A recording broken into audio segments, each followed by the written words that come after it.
Oh boy, disclaimer. Welcome one and all to Banderson's Treehouse of Horror Countdown Review. Continue watching, if you dare.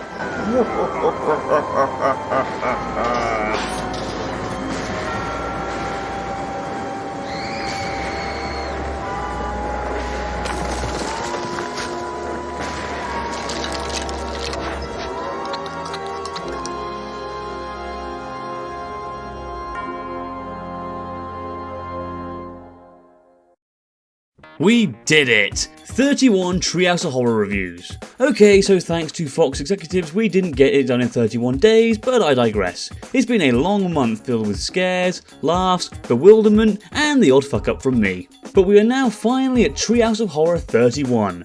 We've had some highs, we've had some lows, and now it's time to see just how good Treehouse of Horror 31 really is.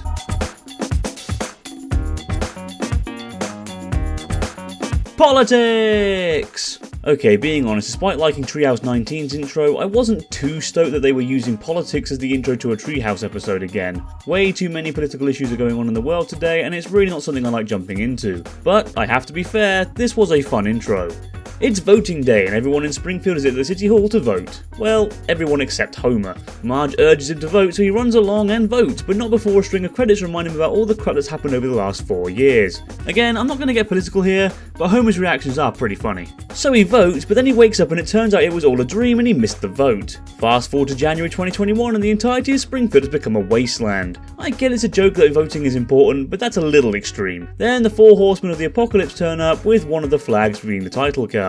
Really? That's the title card? This intro is fun and entertaining, even for someone who really isn't overly political like myself.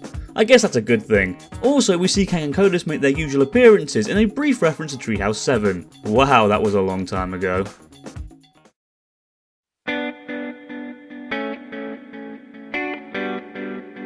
Now this is how you parody a non-horror film in a horror special. We see Bart packing up his old toys to be donated, but he just wants to say goodbye to them first. Aw, isn't that sweet? Oh god, he's torturing them! Stretch Armstrong, no! Yeah, in a nice twist, Bart turns out to be more like Sid from Toy Story 1 than Andy, and I'm perfectly fine with that. It's probably the best way they could have done this. Seeing Bart destroying his toys is entertaining, and all the different ways he does it are interesting and well imagined. They also lead to some pretty funny gags, such as Stretch Armstrong's arms being too strong for Grandpa's car. I love how Homer sees Bart doing this and just backs away slowly.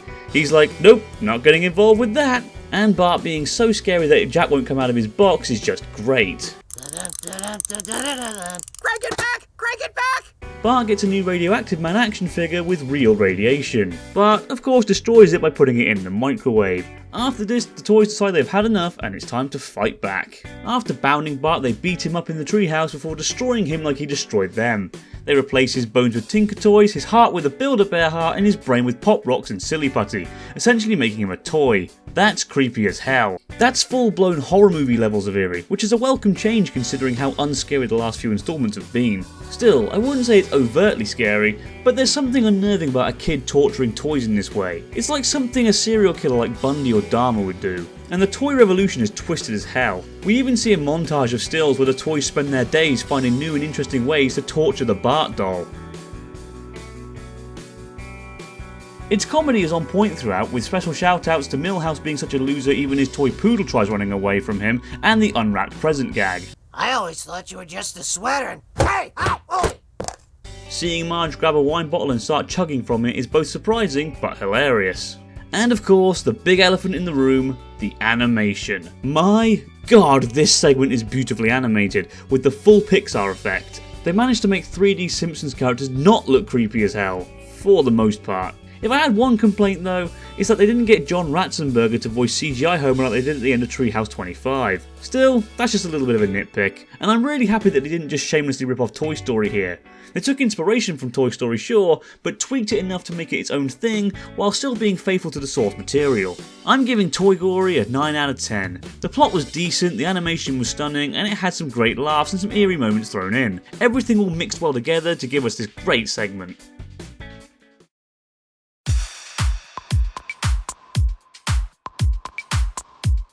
Well, every installment has its weak segment, and this would be 31's. Not that it's terrible or even bad per se, but it certainly isn't as good as the previous one. Homer eats all of the Halloween candy, leaving them with none to give out for Halloween. This CCTV montage of Homer snacking on the candy is pretty funny.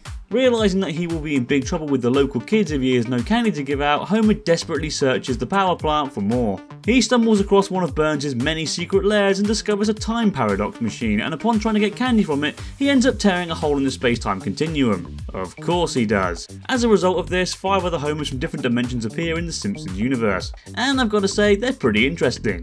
You have 8-bit Homer, film noir Homer, Disney princess Homer, Huma-Barbera, which is an awesome pun, and my personal favourite, anime Homer.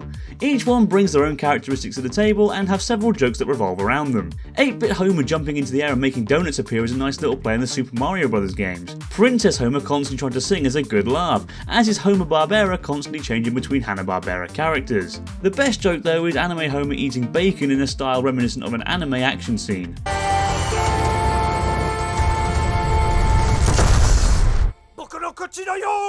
Hilarious stuff. I have to praise the animators for their work on all the different Homers too. As you can imagine, several Homers existing in one place causes distress on the town. I do think sending the clones from Treehouse 13 did it slightly better, but it's still pretty good here too. Lisa realises that multiple Homers in the same place will lead to them dying over and over again. So the Homers return to the plant to fix what they have broken, only for Burns to try and stop them.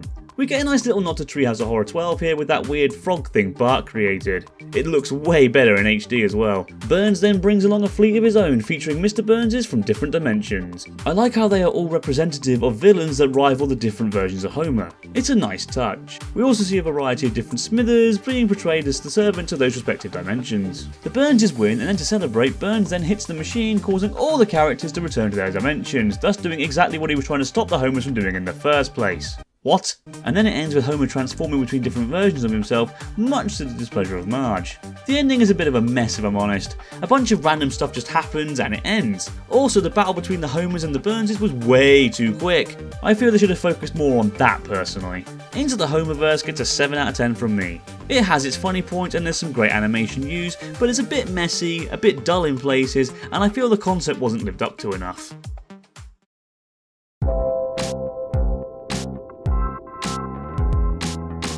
First thing first, I'm giving props for that title card. It's Lisa's 9th birthday and she's not entirely happy about it.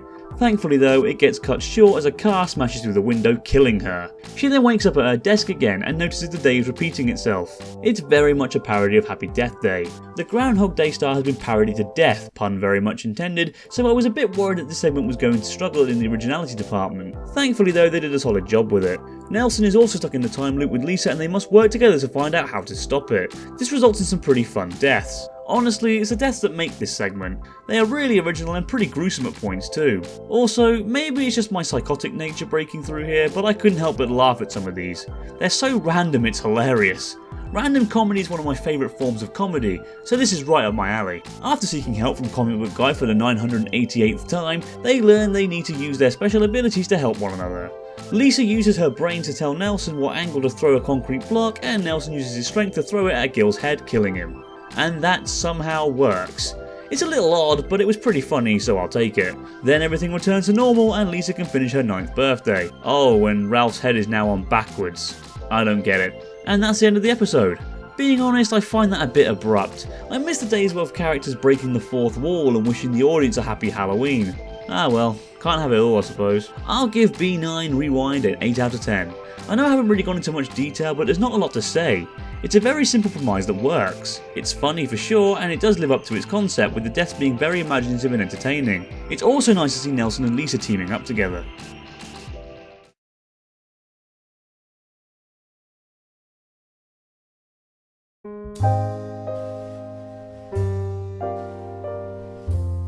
Well, I'll admit I was pleasantly surprised by this instalment. After reading what each segment would be based around, I'll admit my hopes weren't exactly high. Thankfully I was very wrong. With 2 great instalments and a good one, I'd argue this is one of the best Treehouse episodes since Treehouse 20, 11 years ago. All 3 segments are entertaining, there's tons of laughs, and whilst the scares are still mostly lacking, there's enough eeriness and violence to keep me happy. I'm giving Treehouse 31 an 8 out of 10 for some stunning animation, great references to the source material and previous Treehouse episodes, and for an all-round entertaining and fun Halloween special. And with that, I'm done with this series.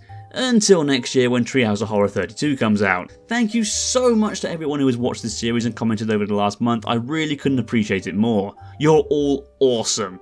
As for future projects of this channel, I plan on uploading a small update video soon explaining where I will go from here. So that's it for this video and this review. Do you agree with me or do you think I'm a Tinker Toy short of a toy's body? What do you think of Treehouse of Horror 31? Let me know in the comments below. Thank you all so much for watching. I'll see you soon.